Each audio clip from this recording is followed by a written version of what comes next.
Hello everyone, welcome to CLAT prep.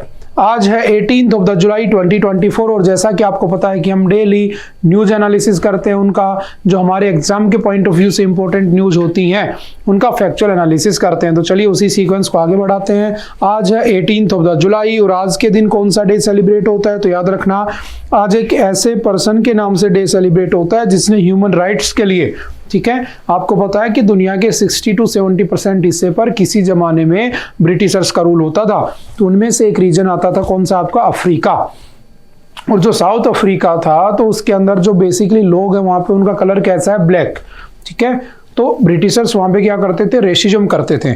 उसके बाद वहां पे धीरे धीरे टाइम पास होता रहा और जो फर्स्ट ब्लैक प्रेसिडेंट बनता है वो कौन बनता है, नेल्सन मंडेला। और नेल्सन मंडेला ने वहां के लोगों के लिए, ठीक है, बेसिक लेवल पर ग्राम पंचायत कह सकता हूं मैं, भारत का एग्जांपल लूं तो, ठीक है, और हाईएस्ट लेवल तक हर जगह पर अपने लोगों के लिए, वहाँ के जो ब्लैक पीपल हैं उन लोगों के राइट्स की बातें की, ठीक है, ह्यूमन राइट्स की बातें की, उनको उनके जो कह सकता हूँ कि उनके जो बेसिक राइट होने चाहिए तो उनकी कंट्री पे, ठीक है, क्योंकि बेसिकली तो वही रह रहे थे, ब्रिटिशर्स तो बाहर से आए थे। तो उन सब के लिए सबसे बड़ा रोल किसका था तो याद रखना, नेल्सन मंडेला। और वही 1994 में क्या बनते हैं, सबसे पहले black first black president of south Africa भी बनते हैं।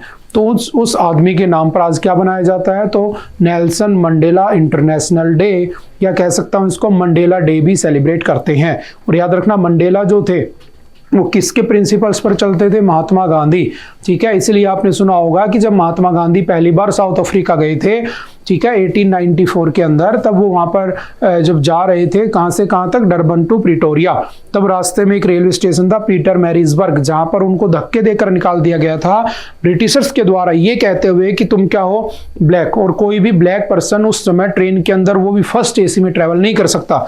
और महात्मा गांधी जी का कलर कुछ ऐसा ही था, तो उनको वहां से धक्के मारकर निकाल दिया गया। और उसके बाद तो आप जानते हो, रेस्ट इज द हिस्ट्री। उसके बाद गांधी जी ने अंग्रेजों से बदला लिया, वहां पे भी लिया, यहाँ पे भी लिया। और आज वहां पर पीटर मैरिजबर्ग रेलवे स्टेशन पर आज भी 1997 से ये चला आ रहा है, वहां पर एक प्रोग्राम सेलिब्रेट किया जाता है, बनाया जाता है, जिस दिन महात्मा गांधी को ट्रेन से धक्के मारकर निकाला गया था।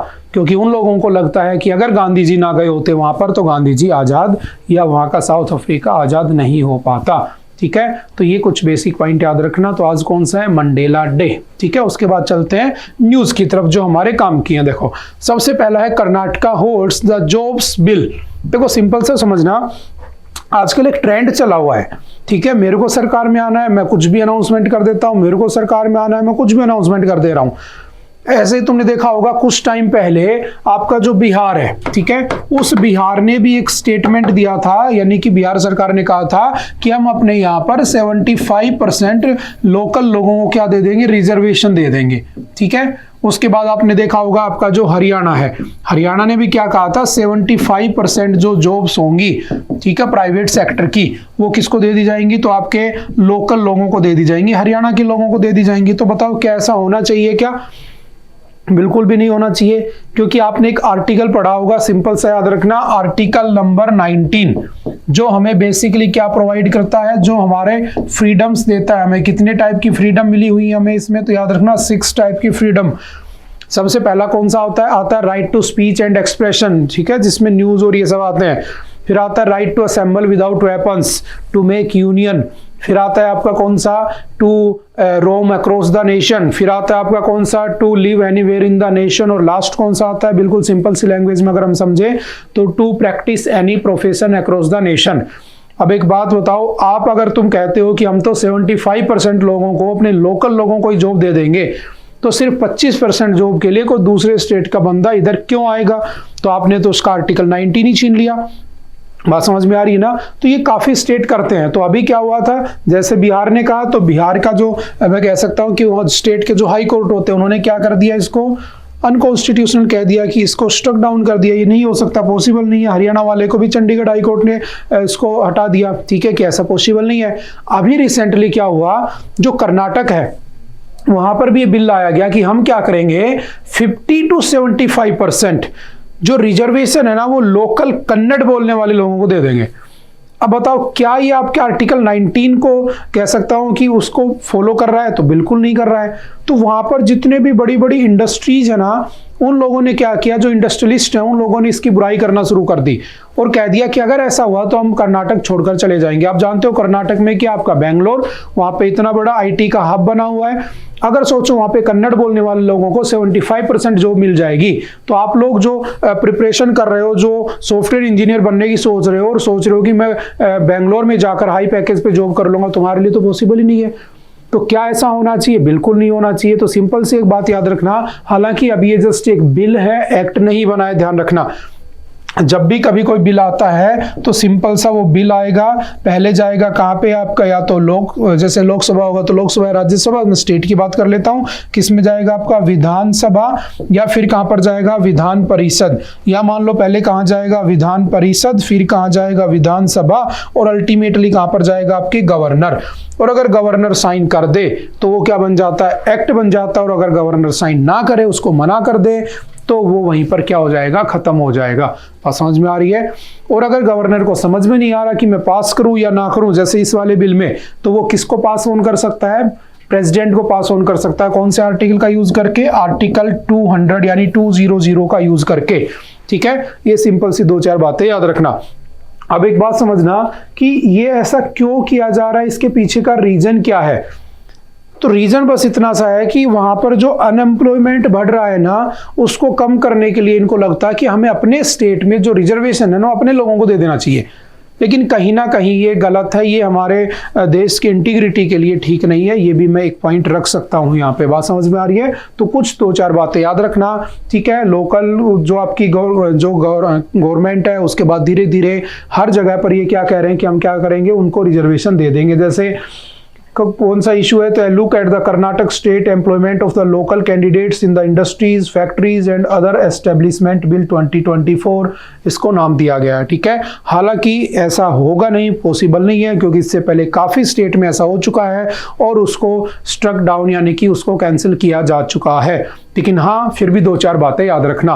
और जैसे मैंने यहाँ पर आपके सामने कुछ वर्ड लिखे, विधानसभा और विधान परिषद। शायद आपको पता होगा हमारे देश में कितने स्टेट के अंदर विधान परिषद होती है। तो जैसे हमारे लोकसभा और राज्यसभा होती है, वैसे क्या होती है, विधानसभा और विधान परिषद। जैसे राज्यसभा 6 साल के लिए बैठती है, 1/3 मेंबर हर 2 साल में रिटायर हो जाते हैं, सेम प्रोसीजर होता है किसका, आपका राज्यसभा के जैसा विधान परिषद का। ठीक है, और कितने स्टेट में विधान परिषद है, तो याद रखना आपके 6 स्टेट में विधान परिषद है आज के दिन। ठीक है, और जो वो कौन कौन से 6 स्टेट है जिनके अंदर विधान परिषद है, ये न्यूज़ समझ में आ गई ना? बस इतना सही है जो अभी हमने पढ़ा इसमें। ठीक है, अच्छा, कौन कौन से स्टेट के अंदर विधान परिषद है, तो याद रखना कौन कौन से हैं, कर्नाटक। ठीक है, तो यहां पर भी यही रहा होगा। ठीक है, उसके बाद कौन सा आ जाता है आपका, उत्तर प्रदेश, थोड़ा सा याद रखना, 6 स्टेट है, बहुत बार पूछ लेता है। उसके बाद आपका कौन सा आ जाता है, महाराष्ट्र। उसके बाद आपका कौन सा आ जाता है, तो बिहार। ठीक है, उसके बाद कौन सा आ जाता है, तो आपका आंध्र प्रदेश। और लास्ट में कौन सा आ जाता है, आपका तेलंगाना। याद रखना ये 5 स्टेट है, 6 स्टेट है सॉरी, जिनके अंदर क्या है आपका विधान परिषद। इससे पहले जम्मू कश्मीर में भी था, लेकिन जम्मू कश्मीर को हमने 2019 में स्टेट से हटाकर यूटी का स्टेटस दे दिया, तो उसका वो कैंसिल हो चुका है। ठीक है, बात समझ में आ रही है? और मैक्सिमम रिजर्वेशन आप कितना दे सकते हो जॉब्स के लिए? अगर मैं कैटेगरी की बात करता हूँ, कास्ट की, तो मैं क्या कहता, कितना हो सकता है, 50%। ठीक है, लेकिन अगर मैं वैसे बात कर रहा हूं जॉब्स की, ठीक है, अगर मैं प्राइवेट सेक्टर में देने की बात कर रहा हूं लोकेशन के बिहाफ पर, तो कितनी है, तो वो कह रहे हैं कि हम लैंग्वेज के बिहाफ पर या प्लेस ऑफ बर्थ के बिहाफ पर कितना देंगे, 75%, जो कि पॉसिबल ही नहीं है। समझ में आ रही है? 2-4 बातें यहां से थोड़ी सी ध्यान रखना। अगर मैं इसमें और पढ़ना चाहूँ तो ये पढ़ सकता हूँ। जैसे फॉर एग्जांपल मैंने कहा कि कल को राजस्थान में बोल दें कि मारवाड़ी बोलने वाले लोगों को जो जॉब्स है उसमें रिजर्वेशन दे दिया जाएगा, तो बताओ इज इट पॉसिबल? बिल्कुल भी नहीं है। आप उनके आर्टिकल छीन रहे हो। जैसे आपने एक आर्टिकल पढ़ा होगा, आर्टिकल नंबर 16, जो हमारे इक्वालिटी का एक आर्टिकल है, राइट टू इक्वालिटी। क्या कहता है? Equality in jobs opportunity, equality in jobs opportunity. ठीक है, अब बेसिकली इसके अंदर 5 ग्राउंड्स बताए गए हैं जिनके बिहाफ पर आप नहीं दे सकते। जैसे फॉर एग्जांपल समझना कास्ट। ठीक है, उसके बाद कौन सा आता है कास्ट के बाद, तो आपका आ जाता है कौन सा, जेंडर। ठीक है। जेंडर के बाद कौन सा आ जाता है आपका, तो उसके बाद आ जाएगा आपका रेसिज्म, ठीक है, यानी कि कलर के बिहाफ पर जो डिस्क्रिमिनेशन होता है। उसके बाद आपका आ जाएगा रिलीजन, और उसके बाद लास्ट आ जाएगा आपका प्लेस ऑफ बर्थ, ठीक है, या रेजिडेंस। इनके बिहाफ पर आप क्या नहीं कर सकते, डिस्क्रिमिनेशन नहीं कर सकते, ठीक है। हाँ, कुछ स्टेट्स के अंदर होता है कि वहां का जो गवर्नर है वो अपने कुछ लोगों को उनके प्लेस ऑफ बर्थ के बिहाफ पर ये कर सकता है, जैसे तमिलनाडु हो गया, ठीक है, इनमें 69% तक रिजर्वेशन दे दिया जाता है, ठीक है, क्योंकि वो प्लेस ऑफ बर्थ पे डिपेंड करता है, लोकेशन पे डिपेंड करता है, ठीक है, वो उसके स्टेट के गवर्नर के ऊपर डिपेंड करता है, ठीक है। 2-4 बातें याद रखना। और इसका बहुत फेमस केस है, कौन सा आपने पढ़ा भी होगा, इंदिरा शाहनी केस। कब हुआ था, 1992। इसमें क्या कहा गया था, एक हिस्टोरिकल जजमेंट आया था कि मैक्सिमम रिजर्वेशन का जो क्राइटेरिया है, कैप है, वो 50% होगा, इससे ज्यादा नहीं होगा। लेकिन किसी सिनेरियोज में गवर्नर अगर चाहे तो वो एक्स्ट्रा दे सकता है, जैसे कि आपने पढ़ा होगा तमिलनाडु वगैरह में 69% दे दिया जाता है, ठीक है। अभी हमने महाराष्ट्र का भी पढ़ा था, मराठा जो लोग हैं उनको, मराठा लोगों को 10% एक्स्ट्रा दिया गया था, जिससे उनका रिजर्वेशन टोटल 62% पहुंच रहा था, जो कि गलत था, क्योंकि वो किसके बिहाफ पर दिया जा रहा था, वो लैंग्वेज के बिहाफ पर, जो कि अलाउ नहीं है, ठीक है, या कास्ट के बिहाफ पर मराठा लोगों को दिया जा रहा था, ठीक है। तो इसको थोड़ा सा इसका हिस्टोरिकल टच या पॉलिटिकल टच ध्यान रखना है, ठीक है। उसके बाद चलते नेक्स्ट, ये बहुत ही अच्छा आर्टिकल है, on political representation of the women. देखो, आज आजादी के इतने सालों बाद हमें लगा कि वुमेन्स का रिप्रेजेंटेशन हमारी पॉलिटिक्स में होना चाहिए। आज से पहले तो नहीं लगा, लेकिन हाँ, ऐसा नहीं लगा, ध्यान रखना। जब पहली बार कॉन्स्टिट्यूशन बना था, जब हमारे यहाँ पर पहली बार जनरल इलेक्शन हुए थे, तब वुमेन्स को रिजर्वेशन देने की बात कही गई थी। लेकिन जो हमारी कॉन्स्टिट्यूएंट असेंबली में वुमेन्स थी, कितनी थी, 15 वुमेन थी, याद रखना। जिस दिन पहले दिन हमारी असेंबली बैठी थी, 9 दिसंबर 1946 को फर्स्ट मीटिंग हुई थी, उस समय वहां पे 15 वुमेन थी। लेकिन फर्स्ट डे अटेंड कितनों ने किया था उस मीटिंग को, तो अटेंड करने वाले कितनी थी, 9, ठीक है। अब एक बात समझना, इन लोगों ने कहा कि हमें रिजर्वेशन नहीं चाहिए। जब 1952 के इलेक्शन हुए जनरल, तो कहा कि हमें रिजर्वेशन नहीं चाहिए, हम क्या करेंगे, अपने दम के ऊपर, अपने काम के ऊपर जीत कर आएंगे, अपना अपने आप को रिप्रेजेंट कर देंगे।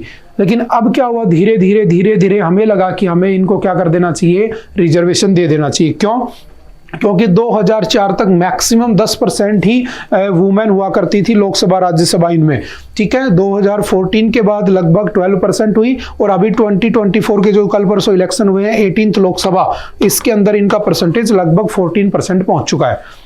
लेकिन अगर आप देखोगे तो दुनिया के ऐसे ऐसे भी देश है जहां पे बिना रिजर्वेशन के भी वुमेन जो है, महिलाएं जो है, वो वहां पे लोगों को रिप्रेजेंट कर रही है, वहां की सरकार में है। जैसे फॉर एग्जांपल समझना, जो आपका स्वीडन है, 46% इलेक्टेड वुमेन है उसमें, जबकि उनको कोटा 0% मिला हुआ है, ठीक है।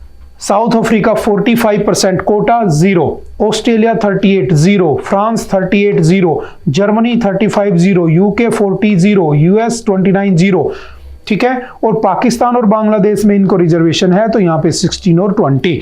अपने देश का भी कुछ यही हाल है, रिजर्वेशन है, लेकिन फिर भी कितना, 14%। अब आप कहोगे कि सर रिजर्वेशन कब मिला, तो सिंपल सा याद रखना, अभी एक बिल पास हुआ था, कौन सा, 106 कॉन्स्टिट्यूशनल अमेंडमेंट 2023, और इसमें सिंपल सा कह दिया गया था कि अब क्या होगा कि जो 33% जो सीटें हैं वो किसको दे दी जाएंगी, तो वो आपके वुमेन्स को दे दी जाएंगी। लेकिन याद रखना कब, तो सिंपल सा याद रखना, आफ्टर नेक्स्ट सेंसस। अब कहोगे कि सर नेक्स्ट सेंसस कब होगा, क्या होता है सेंसस, तो जो पॉपुलेशन काउंटिंग होती है उसी को कहते हैं। लास्ट टाइम 2011 में हुई थी, कोरोना की वजह से 21 में हो नहीं पाई थी, अब वो इस साल होने के चांसेस हैं। तो जब वो होगी उसके बाद जो इलेक्शन होगा, तो मैं ये पॉसिबल सोच सकता हूं कि 2029 का जो इलेक्शन होगा ना, उस इलेक्शन के बाद क्या होगा, वुमेन्स का रिप्रेजेंटेशन कितना रिजर्वेशन दे दिया जाएगा उनको, 33% रिजर्वेशन मिल जाएगा।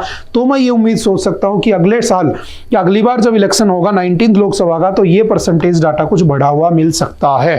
बात समझ में आ रही है?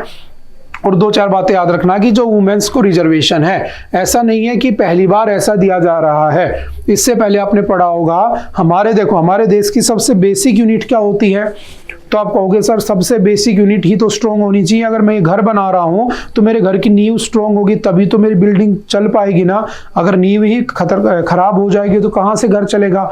और अगर तुम्हारे कॉन्सेप्ट ही क्लियर नहीं है तुम्हारे, तो तुम पढ़कर भी क्या ही कर लोगे। बात समझ में आ रही है ना। सेम ऐसे किसी का भी बेस क्लियर होना बहुत जरूरी होता है, कॉन्सेप्ट। और हमारे देश का बेस क्या है, तो विलेज, गांव। हमारा देश गांवों से मिलकर बना है। बात समझ में आ रही है ना। शहर तो अब बने हैं, जब कॉन्स्टिट्यूशन बन रहा था, देश आजादी के पास था, तो मैक्सिमम गांव ही होते थे। तो महात्मा गांधी जी ने कहा था कि जो बेसिक यूनिट है ना वो गांव है, विलेज, हमें इनके डेवलपमेंट पे ध्यान देना चाहिए। और इसीलिए ग्राम पंचायत बनाई गई। आपसे अब मैंने कई बार बताया, फर्स्ट ग्राम पंचायत कहाँ बनी थी, तो आपके राजस्थान का कौन सा गांव था, बगदरी। आपके राजस्थान के बगदरी गांव में, कौन सी जगह पे है ये, नागौर डिस्ट्रिक्ट, ठीक है। और इस नागौर डिस्ट्रिक्ट के राजस्थान के बगदरी गांव में सबसे पहले 2 अक्टूबर 1959 को क्या बनी थी, ग्राम पंचायत। और कौन सी कमेटी की रिकमेंडेशन पे बनी थी, तो याद रखना कौन सी कमेटी होती है, आपकी बलवंत राय मेहता कमेटी की रिकमेंडेशन के बाद ये फर्स्ट ग्राम पंचायत बनी थी। किस दिन, 2 अक्टूबर, क्योंकि उस दिन क्या होती है, गांधी जयंती, ठीक है। 2-4 बातें सिंपल सी याद रखना। फिर हमने उसको क्या नहीं दिया था, कॉन्स्टिट्यूशनल स्टेटस नहीं दिया था। मैंने कहा था कॉन्स्टिट्यूशनल बॉडी वो होती है जिसका आर्टिकल होता है, नॉन कॉन्स्टिट्यूशनल बॉडी वो होती है जिसका कोई आर्टिकल नहीं होता, उसे हम स्टैट्यूटरी बॉडी कह देते हैं।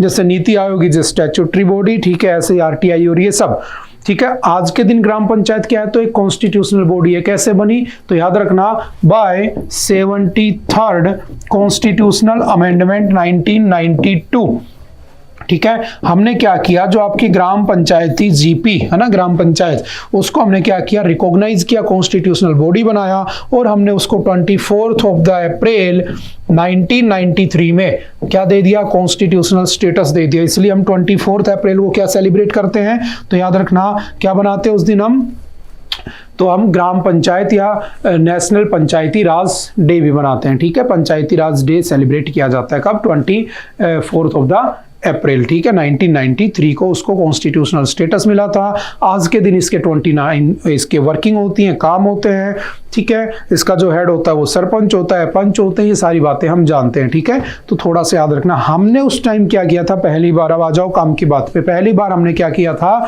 वुमेन्स को ग्राम पंचायत लेवल पर क्या दिया था, रिजर्वेशन दिया था, ठीक है। और उसके बाद इसी के साथ साथ याद रखना 74th कॉन्स्टिट्यूशनल अमेंडमेंट हुआ था जो 1992 में हुआ था। और इसी के साथ 1993 के अंदर हमने जो म्युनिसिपैलिटीज होती हैं उन म्युनिसिपैलिटीज के अंदर भी क्या दिया था, वुमेन्स को रिजर्वेशन दिया था, ठीक है। तो ये 2-4 बातें रिजर्वेशन से रिलेट करती हुई ध्यान रखना, ठीक है। उसके बाद चलते हैं next, makhana cultivation in Bihar. देखो मखाना जो है ना, आपने देखा होगा मखाना, मोस्टली आप लोग खाते भी होंगे, ठीक है। ये कहाँ पर, तो आपका जो मैं कह सकता हूँ कि जो मिथिला रीजन है ना, बिहार का और नेपाल का, उस रीजन में बहुत अच्छे से उगाया जाता है। और ये प्रोटीन का बहुत अच्छा सोर्स है। आज के दिन वहाँ के लोग इससे इतनी इनकम कर रहे हैं, या कह सकता हूँ कि हमारी हेल्थ के लिए भी इतना बेनिफिशियल है कि हमें इसको यूज करना चाहिए, ठीक है। निकलता किससे, तो बेसिकली जो आपके लीली के जो फूल होते हैं ना, उनसे क्या निकलता है, उसके जो बीज होते हैं उसी को हम मखाना कह देते हैं बेसिकली, ठीक है।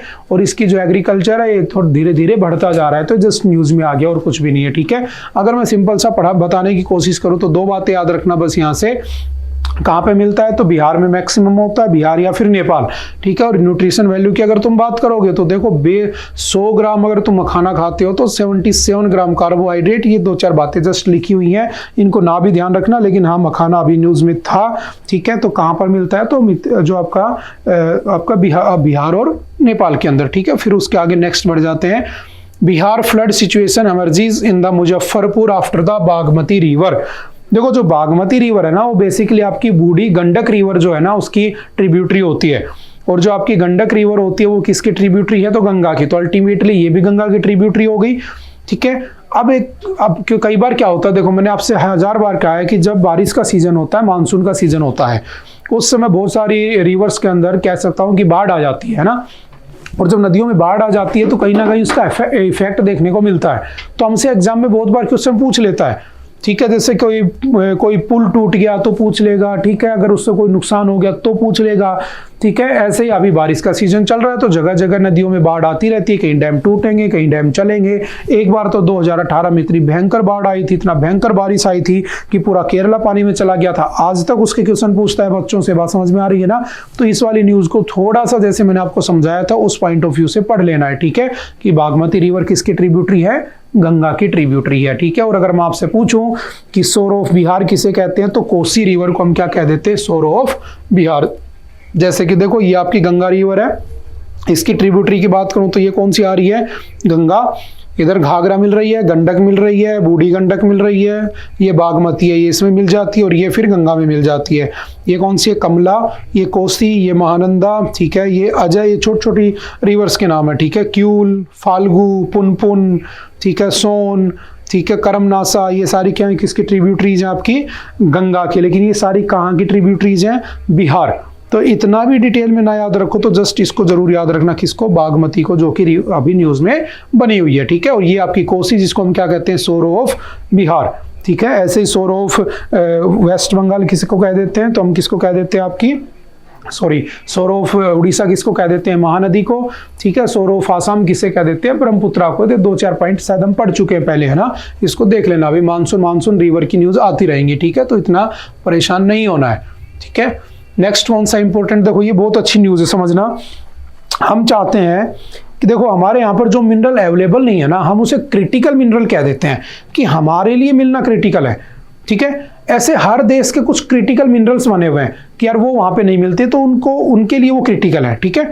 ऐसे ही हमने क्या किया, हमने क्रिटिकल मिनरल्स के लिए लास्ट ईयर हमने क्या किया था, मिनरल सिक्योरिटी पार्टनरशिप की थी, MSP। और इस MSP के अंदर इंडिया कैसे जुड़ा था, एज 14th मेंबर जुड़ा होता है। आपसे पूछ लेगा कि which of the following country is not a member of the MSP, तो आपको पता होना चाहिए कौन सी है कौन सी नहीं है। और ये मैं ऐसा नहीं कह रहा, एक बार आपके लास्ट ईयर क्लैट के एग्जाम में पूछ लिया था, which of the following country is not a part of या मेंबर ऑफ G20, ठीक है। तो ऐसे क्वेश्चंस कई बार आने के चांस रहते हैं। और इस बार क्रिटिकल मिनरल बहुत ज्यादा न्यूज में है, क्योंकि हमारे पास मिनरल्स की बहुत कमी है। जैसे कि अगर मैं बात करता हूं, लिथियम आयन चाहिए हमें, हमारे पास नहीं है, हम दूसरे देशों पे डिपेंड रहते हैं, ठीक है। और उसकी डिपेंडेंसी को खत्म करने के लिए हमने क्या किया, मैक्सिमम किसके पास मिलता है, चाइना के पास, ताइवान के पास, नॉर्थ कोरिया के पास। इन लोगों से, ये लोगों के पास अगर इसकी डिपेंडेंसी इनके ऊपर हो गई तो ये दुनिया को वैसे नहीं जीने देंगे, आप जानते हो इस बात को। हम इनकी डिपेंडेंसी खत्म करना चाहते हैं। तो लास्ट ईयर जून 2023 में, कब, जून 2023 में हमने MSP स्टार्ट किया था, मिनरल सिक्योरिटी पार्टनरशिप। एक MSP वो है मिनिमम सपोर्ट प्राइस, वो MS स्वामीनाथन, वो अलग है, ठीक है। इसमें इंडिया 14th मेंबर जुड़ा, तो कौन कौन से, तो याद रखना, USA है, ऑस्ट्रेलिया है, कनाडा है, फिनलैंड है, फ्रांस है, जर्मनी है, इटली है, Japan, Norway, Republic of Korea, Sweden और UK एंड EU कमीशन, ठीक है। ये सारे किसके मेंबर हैं, MSP। बात समझ में आ रही है। अब एक बात समझना, जैसे कि मान लो अगर मैं बात करता हूं लिथियम, तो लिथियम सबसे ज्यादा कहां से आ रहा है, चिली, कोबाल्ट चाइना, ठीक है, nickel Sweden, vanadium Kuwait, niobium Brazil, germanium China. लेकिन अब आप एक चीज नोटिस करना, हर लाइन में तुम्हें चाइना लिखा मिल जाएगा।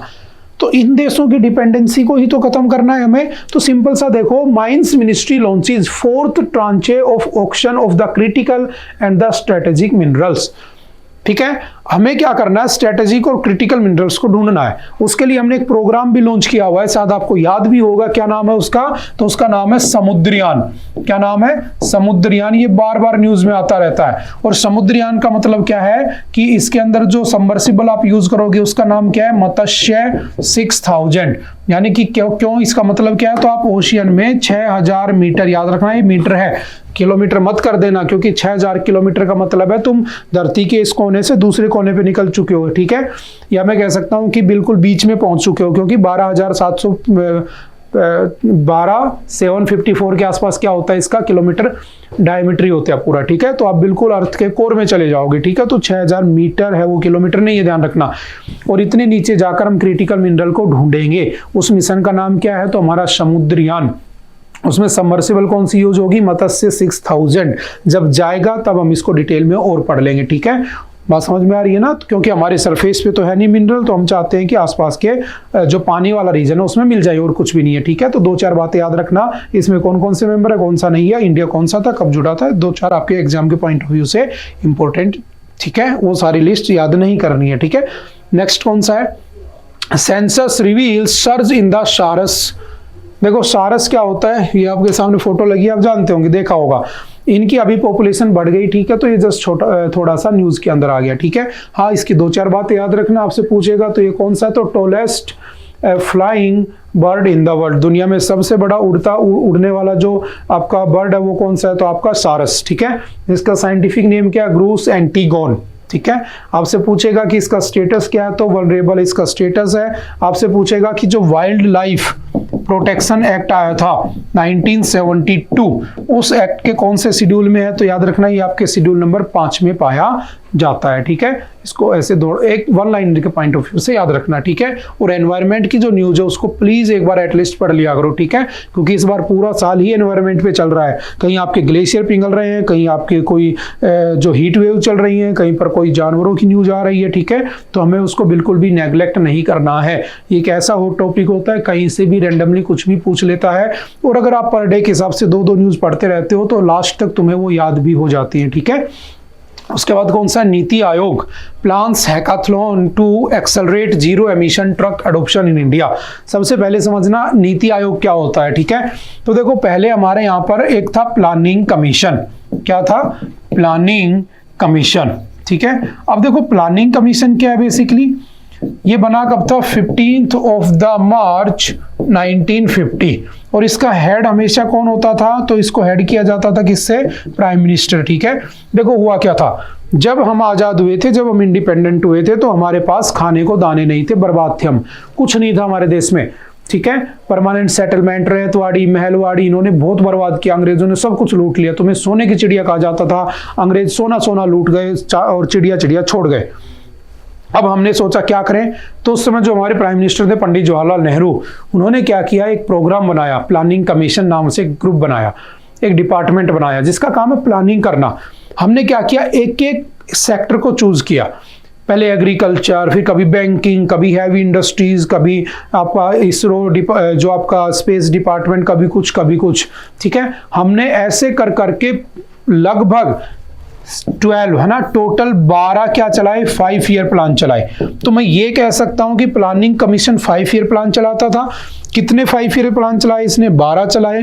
पहला कब चलाया इसने, तो याद रखना 1951 से 56 तक चलाया, और लास्ट 12th कब तक चलाया, तो याद रखना 2012 से 2017। लेकिन 14 में सरकार किसकी आ गई, बीजेपी की, पहले वाली सरकार चली गई।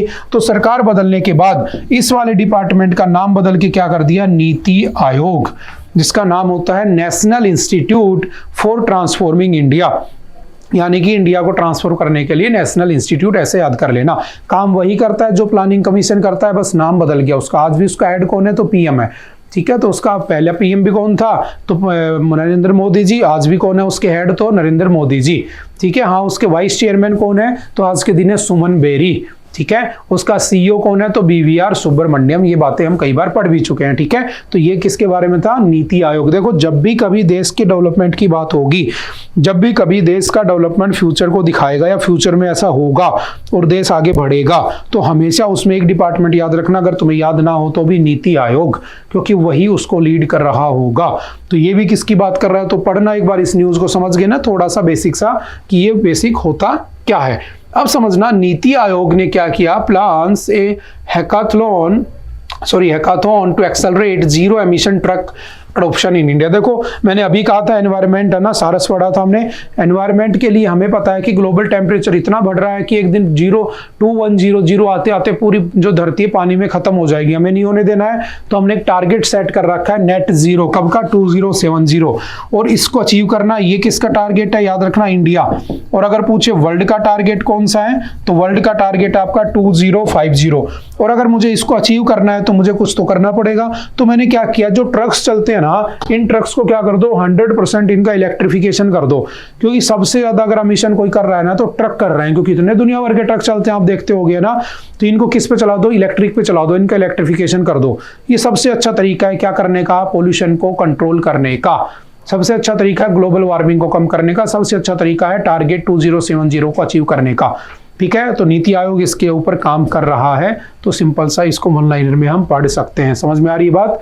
किसके साथ मिलकर लॉन्च किया है, तो याद रखना वर्ल्ड रिसोर्स इंस्टीट्यूट यानी कि WRI के साथ मिलकर इसको लॉन्च किया गया। और अपने आप में देश का क्या है, पहला प्लेटफॉर्म है ई फास्ट के नाम से। क्या नाम है?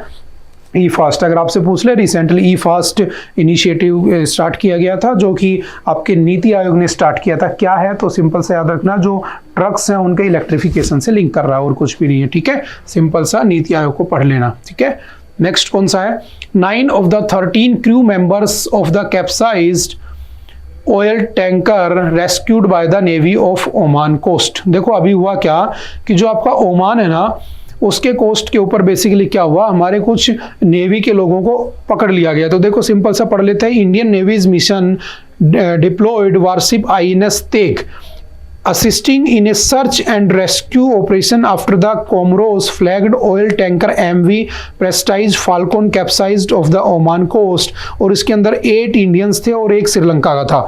अब देखो, जब भारत के किसी को कोई पकड़ लेगा तो भारत वाले तो जाएंगे ही। तो हमारे इंडियन नेवी की तरफ से कौन सा उसमें वो जाता है, शिप तो कौन सा है, तो याद रखना INS तेग। अब ये INS तेग क्या समझने की कोशिश करते हैं थोड़ा सा। INS तेग बेसिकली क्या है ये, तो याद रखना ये एक फ्रीगेट है। क्या है? फ्रीगेट। ठीक है, अब कहोगे सर फ्रीगेट क्या होता है, तो देखो हमारी जो इंडियन नेवी है उसके पास 4 चीजें होती हैं।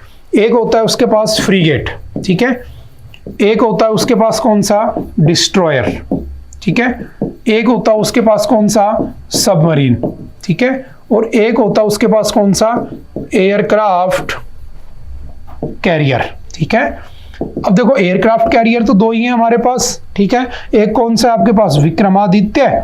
कौन सा है? विक्रमादित्य। ठीक है, जो हमने 2013 में रशिया से परचेज किया था बेसिकली।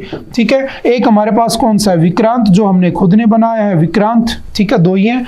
और अगर पूछे ये क्या है, तो देखो जब भी बड़े बड़े जहाज चलते हैं तो उनके साथ उनकी प्रोटेक्शन के लिए आसपास पेट्रोलिंग करने के लिए फ्रीगेट होते हैं। वो टोटल फ्रीगेट की नंबर 14+ के आसपास है। ठीक है, तो नंबर कभी नहीं पूछेगा, लेकिन हाँ होते क्या, तो उसके सामने पेट्रोलिंग करते हैं, उसको प्रोटेक्शन के लिए काम करते हैं। ठीक है, इमरजेंसी में ये ऐसे रेस्क्यू मिशन भी कर लेते हैं। तो ये क्या है, INS तेग, तो बेसिकली क्या एक फ्रीगेट है। समझ गए? एक होता है डिस्ट्रॉयर। डिस्ट्रॉयर क्या करता है, जब किसी से लड़ाई होती है तो आमने सामने जाके लड़ता है डिस्ट्रॉय करने के लिए, तो वो डिस्ट्रॉयर होता है। समझ गए?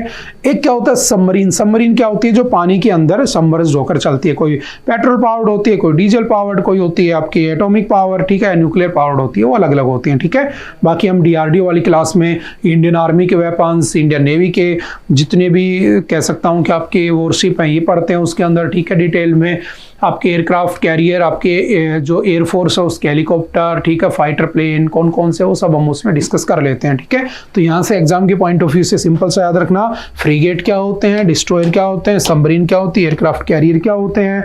ठीक है, और उसके साथ साथ अभी कौन सा फ्रीगेट था जो न्यूज में था, तो INS तेग। ठीक है, और न्यूज क्या थी वो शायद आप समझ चुके होंगे। ठीक है, उसके बाद चलते नेक्स्ट। अगर हम देखना चाहें लोकेशन, तो सिंपल देख सकते हैं, ये हमारा INS तेग है जो आपके सामने एक इमेज बनी हुई है। ये हमारा क्या है, ओमान कोस्ट, जहां से उसको रिलीज किया गया उन लोगों के, हमारा अरेबियन सी, और ये हमारा क्या है यहाँ पे, इंडिया। ठीक है, उसके बाद चलते next. First confirm death due to the Chandipura virus.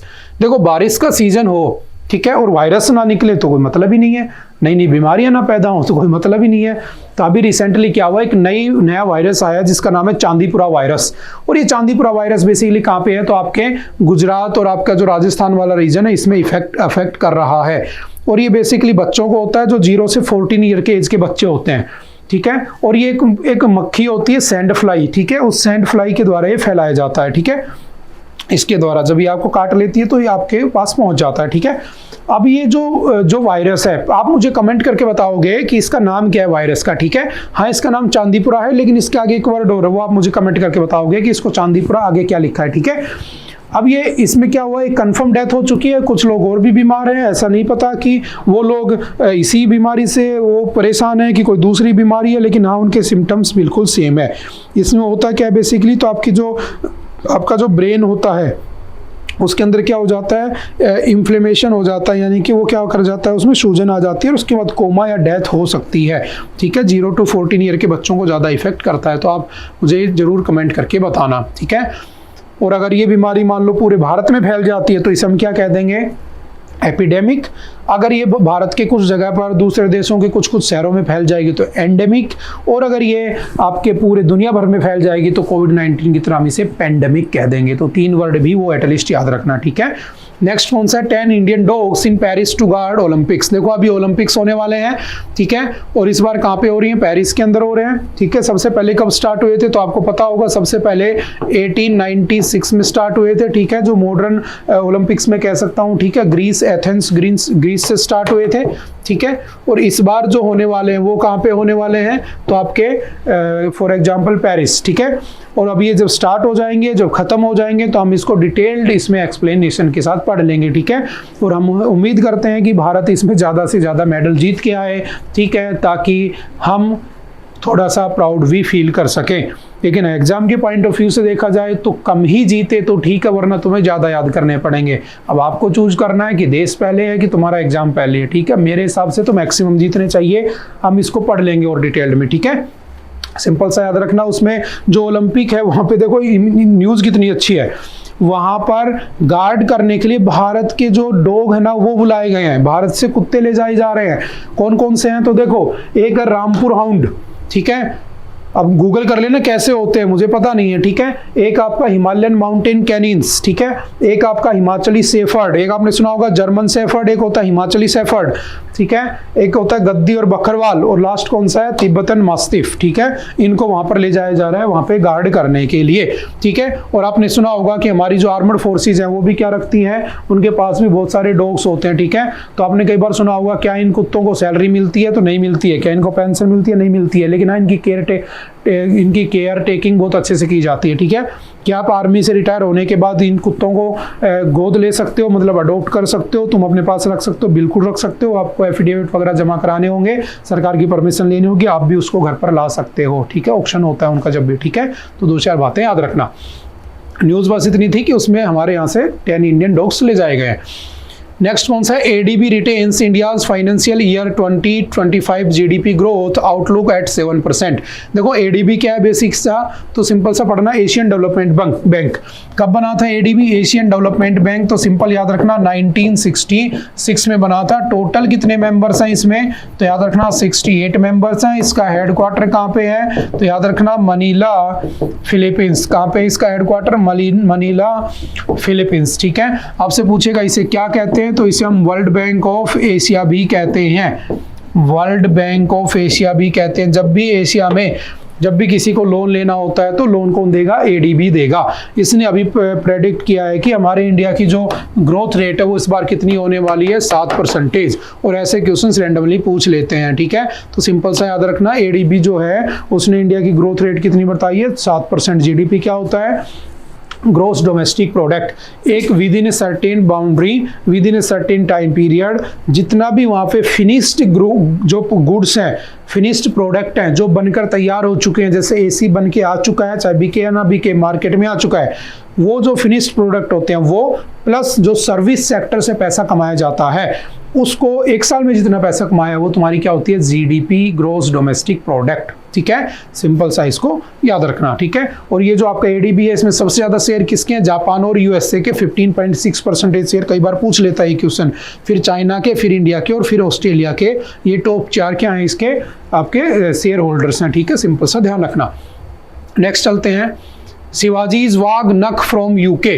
देखो शिवाजी जो थे उनका जो वाघ नख था वो कहाँ से मंगवाया गया है, तो बेसिकली यूके से मंगवाया गया। देखो सिंपल सा समझना कि जो शिवाजी थे ना, छत्रपति शिवाजी जो थे वो 1674 में राजा बने, छत्रपति के नाम से गद्दी पर बैठे। कहाँ पर, तो सिंपल याद रखना रायगढ़ फोर्ट है ना, उनके पास बेसिकली देखोगे तो टोटल 300 या 350 प्लस फोर्ट थे जो उन्होंने आपके बीजापुर और आपके दूसरे राजाओं से छीने होते हैं। ठीक है, अब हुआ क्या, देखो सिंपल सा इनकी कहानी समझना। मैं अगर तुमसे कहता हूं कि ये इंडिया है और यहाँ पे अगर वेस्टर्न घाट है, ईस्टर्न घाट है, तो ये वाला जो रीजन है मराठा, महाराष्ट्र, यहाँ पर पुणे के अंदर ये लोग रहते थे, ठीक है, इस वाले रीजन में। तो हुआ क्या, आपने देखा होगा जब भी यहाँ पे बारिश होती है तो यहाँ से बादल बनते हैं और बादल सीधे यहाँ टकराएंगे, तो इस पहाड़ी के इधर सारी बारिश हो जाती है। तो मुंबई में तो खूब बारिश होती है, लेकिन पुणे वाला इलाका सूखा रह जाता है। तो इनके रीजन के ऊपर बारिश तो होती नहीं थी, तो सूखा रहता था। तो इनके जो फादर साहब थे वो दूसरे स्टेट में पुणे के यहाँ जागीरदार थे, और सारे के सारे मराठा लोग वहीं पर जॉब करते थे। इनको लगता था नहीं यार, दूसरे के यहाँ जॉब नहीं करनी चाहिए, खुद का होना चाहिए चाहे कुछ भी हो।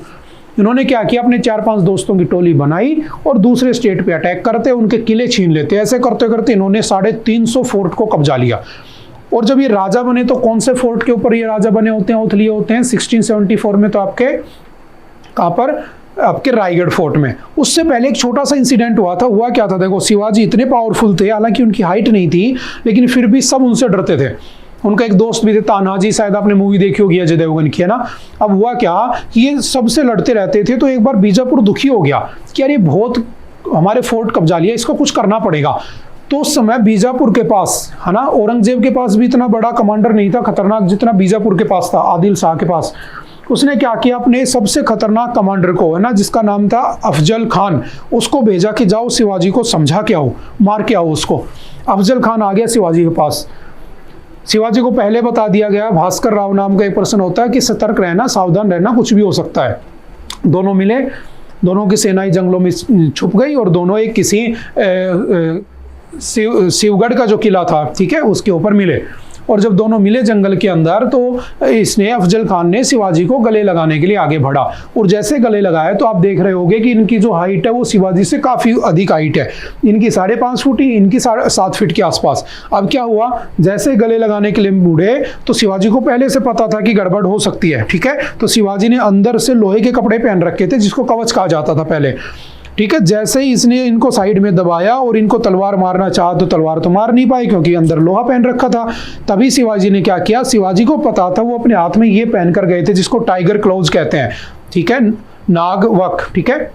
हुआ क्या, अब इसका इन्होंने ये लिया और इस अफजल खान को बीचों बीच यहाँ से चीर दिया, और इसकी आंतें सब बाहर गिर गई, इसकी वहीं पर डेथ हो गई। और बाद में आपने पढ़ा होगा कि उसके बाद ये जो वाघनख था, ये जो टाइगर क्लॉज थे, ये ब्रिटेन वाले ले गए यहाँ से।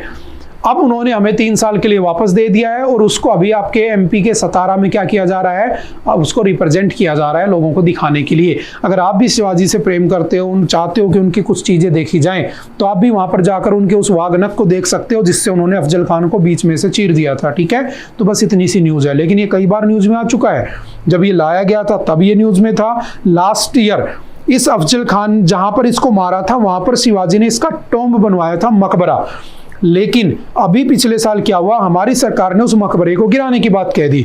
तो जो शिवाजी के सपोर्टर थे वो भी अपोज में आ गए कि ऐसा नहीं करोगे, क्योंकि शिवाजी ने कुछ देखा होगा इसके अंदर, इसकी बहादुरी देखी होगी, तभी ना इसके नाम का मकबरा बनवाया होगा। तो जो शिवाजी खुद बनाकर चले गए तो तुम ढाने वाले कौन हो। तो ये उस समय भी कॉन्फ्लिक्ट में रहा था। बात समझ में आ रही है। हमारी इंडियन नेवी के अंदर सबसे पहले नेवी कौन बनाया था, तो शिवाजी। तो नेवी के अंदर अभी क्या किया, हमारे जो ऑफिसर होते हैं उनकी जो ड्रेस होती है उसके ऊपर भी किसका लोगो लगा दिया गया, हमारे शिवाजी की जो आर्मी नेवी का लोगो था वो, ठीक है। तो काफी न्यूज में है शिवाजी, थोड़ा सा इनको ध्यान रखना। और वाघनख जो है उनके बारे में ये बातें याद रखना है। कब हुई थी ये बैटल दोनों के बीच में, तो याद रखना 1659 में, इनके राजा बनने से पहले की कहानी है, ठीक है। उसके बाद बीजापुर ही नहीं, औरंगजेब भी डर जाता है कि यार ये कैसा आदमी है, और वो हमेशा के लिए उससे पीछे हट जाता है, कभी उसको परेशान नहीं किया जाता, और धीरे धीरे वो पूरे उसमें अपना साम्राज्य फैला देते हैं, ठीक है। बाकी की कहानी तो आप जानते हो मराठा के अंदर, ठीक है। नेक्स्ट कौन सा है, arrest and the liberty is proof of necessity a pre request for the ED to arrest accused under PMLA. देखो जो पीएमएलए है ना, prevention of money laundering act, समझना, ये जो prevention of money laundering act है कब आया था, 2002। इनेक्ट कब किया गया था, तो याद रखना इनेक्टेड ऑन 2003। है क्या, अगर आप किसी भी तरह की मनी लॉन्ड्रिंग करते पाए जाते हो उसको कंट्रोल करता है। To confiscate the and seize the property obtained from the laundered money. आप किसी भी प्रकार की मनी लॉन्ड्रिंग करते हो तो आपके ऊपर पीएमएलए लग जाएगा। अब एक बात समझना, इस पीएमएलए में 2019 में एक चेंजमेंट कर दिया गया। वो चेंजमेंट क्या था, जो कि सेक्शन 45 है, बहुत ही मोस्ट इंपॉर्टेंट है, जो आज के दिन अरविंद केजरीवाल जैसे नेताओं को जेल में डाले हुए हैं। उसमें क्या लिखा है, burden of the proving innocence. अगर आप जेल में एक बार ये केस लग गया तो आपको इनोसेंस प्रूव करना पड़ेगा। आपको जज को इस बात के लिए कह सकता हूं कि कन्विंस करना पड़ेगा कि साहब मैंने नहीं किया, और मैं अगर बाहर निकला तो मैं किसी भी प्रकार के प्रूफ के साथ कोई छेड़खानी नहीं करूंगा। अगर जज मान गया तो बेल दे देगा, अदरवाइज नहीं देगा। तो बताओ क्या जज मानेगा तुम्हारे कहने से कि तुमने नहीं किया? जब कोई तुम्हें पकड़ के लाया है, अरेस्ट करके लाया है, तो जज क्या तुम्हारी इस बात को बोलने से मान लेगा कि भाई मैं नहीं करूंगा या मैंने नहीं किया? तो पॉसिबल ही नहीं है। इसीलिए पीएमएलए वाले केस में बेल नहीं मिल पाती है। और अभी अरविंद केजरीवाल जो उसी के केस में उलझे हुए हैं, और इसके अंदर आपको बेल, अभी तो आपने देखा होगा ना, सुप्रीम कोर्ट ने उनको बेल दी, और क्या कहा सुप्रीम कोर्ट ने कि भाई 90 डेज से ज्यादा वो जेल में है, आप उसको अगर अरेस्ट किए हो तो प्रूफ तो दिखाओ ना। लेकिन पीएमएलए में क्या है, अगर लग रहा है मुझे इसने मनी लॉन्ड्रिंग की है, मैं उठा के जेल में डाल दूंगा, और फिर मैं ढूंढ रहा हूं कि इसने की है कि नहीं की है। ये तो बिल्कुल सरासर बेईमानी हो रही है। आप किसी को भी जिससे बदला लेना चाहते हो उसको उठाकर जेल में डाल दोगे, और बाद में कहोगे हम तो ढूंढ रहे हैं अभी मनी ट्रेल, जैसे आम आदमी पार्टी वाले केस में चल रहा है। 1.5 साल से इनके सत्येंद्र जैन और जेल में है, आज तक कुछ मिला नहीं है। तो सुप्रीम कोर्ट बार बार ये बात कह चुका है कि या तो इसे बदल लो वरना इसको स्ट्रक डाउन कर दिया जाएगा। तो मुझे तो ऐसा लगता है कि इसको कर ही देना चाहिए, या इसमें रूल बदल देने चाहिए। बात समझ में आ रही है ना? इसमें हल्का सा चेंज कर देना चाहिए। भाई लगता है नहीं, अगर किया है उसने, तुम्हारे पास प्रूफ है, तो उसे अरेस्ट करो। ये नहीं कि मुझे लगता है कि इसने मर्डर किया होगा और मैं उठा के जेल में डाल दूं, फिर तो मेरे फंडामेंटल राइट ही छीन लिए तुमने। बात समझ में आ रही है ना? जैसे आपने पढ़ा होगा आर्टिकल नंबर 22, हमारे कॉन्स्टिट्यूशन का आर्टिकल 22 क्या कहता है? 3 राइट लिखे हुए हैं इसमें। पहला क्या है? To know the reason of arrest. भाई मुझे बताओ क्यों अरेस्ट किया? वो तो मेरा गायब ही है, क्योंकि कुछ किया ही नहीं है। तुम कह रहे हो किया है, मुझे तो पता ही नहीं है, और इस बात पर तुम मुझे उठा लाए। दूसरा कौन सा है? To hire a lawyer. ठीक है, चलो वो मिल जाता है इसके अंदर। तीसरा क्या है? To be presented before the magistrate within 24 hour. ये भी चलो मिल जाता है, ठीक है। लेकिन उसको बेल नहीं मिल पा रही। याद रखना, बेल भी क्या है? तुम्हारा राइट है, राइट टू बेल। ठीक है, वो भी आपसे कोई नहीं छीन सकता। और मैंने हमेशा कहा है कि पुलिस वाले, ईडी, सीबीआई, जितने भी डिपार्टमेंट है या पुलिस जो है, वो आपको एक चांस ढूंढती है कि कैसे तुम्हें फंसाया जाए। और जज जो सामने बैठा होता है वो बस एक बात के लिए ढूंढ रहा होता है कि एक प्रूफ मिल जाए कि मैं इस बंदे को बेल दे दूं, इसको माफ कर दूं। तो इसलिए हमेशा वो हमारे फेवर में बैठे होते हैं, ये हमारे अगेंस्ट में बैठे होते हैं। इनको पता है जो यहाँ बैठे हैं जज कि ये बंदा किसी को भी फ्रेम करके ला सकता है, और बेसिकली दिख रहा है पीएमएलए में जबरदस्ती लोगों को फ्रेम किया जा रहा है। इसीलिए उसके अंदर सेक्शन 45 जोड़ा गया था, जो कि उसका मोस्ट इंपोर्टेंट पार्ट बन चुका है। और सुप्रीम कोर्ट कह रहा है ये बात कि हमें इसको चेंज करने की जरूरत है। समझ में आ रही है? और उसके बाद सेक्शन 19 में क्या लिखा है? Arresting officer required to have reason to believe that person is guilty. क्या लिखा है? Reason to believe. उसको विश्वास होना चाहिए कि भाई ये गिल्टी है, चाहे वो गिल्टी हो या ना हो। तो ये सबसे बड़ी प्रॉब्लम है। बात समझ में आ रही है ना? इसको चेंज करना चाहिए। ठीक है, आई थिंक समझ गए हो कि मैं क्या कहना चाह रहा हूं। और हो सकता है कुछ दिन बाद तुम्हें ये देखने को मिले कि जो सुप्रीम कोर्ट है उसने पीएमएलए को अनकॉन्स्टिट्यूशनल कर दिया, या पीएमएलए के अंदर रूल्स ही चेंज कर दिए। क्योंकि पीएमएलए इनडायरेक्टली किसके अंडर काम करता है? सरकार के अंडर। और सरकार जिसको चाहे वो जेल में डलवा सकती है, क्या कह के कि इसने मनी लॉन्ड्रिंग की है, लेकिन प्रूफ नहीं है। अभी प्रूफ हम ढूंढते रहेंगे। ठीक है, तो इस बात को थोड़ा सा ध्यान रखना। पीएमएलए काफी बार न्यूज में आ जाता है, इसके बेसिक्स याद रखना। ठीक है, बना कब था, आया कब था? 2002। इनेक्ट कब हुआ था? 2003। सेक्शन 45 याद रखना, सेक्शन 19 याद रखना, और कब कब लगता है? 3 वाले केसेस में लग जाता है। ठीक है, उसी की बात कर रहा है पूरा का पूरा। ठीक है, अच्छा आर्टिकल है, इसको हम पढ़ सकते हैं। उसके बाद आई थिंक आज के लिए इतना ही था। आई होप कि आपको चीजें समझ में आई होंगी। फिर भी अगर कोई डाउट है तो हम नेक्स्ट टाइम उस पर डिस्कस कर सकते हैं। ठीक है, okay, bye bye, thank you, have a nice day.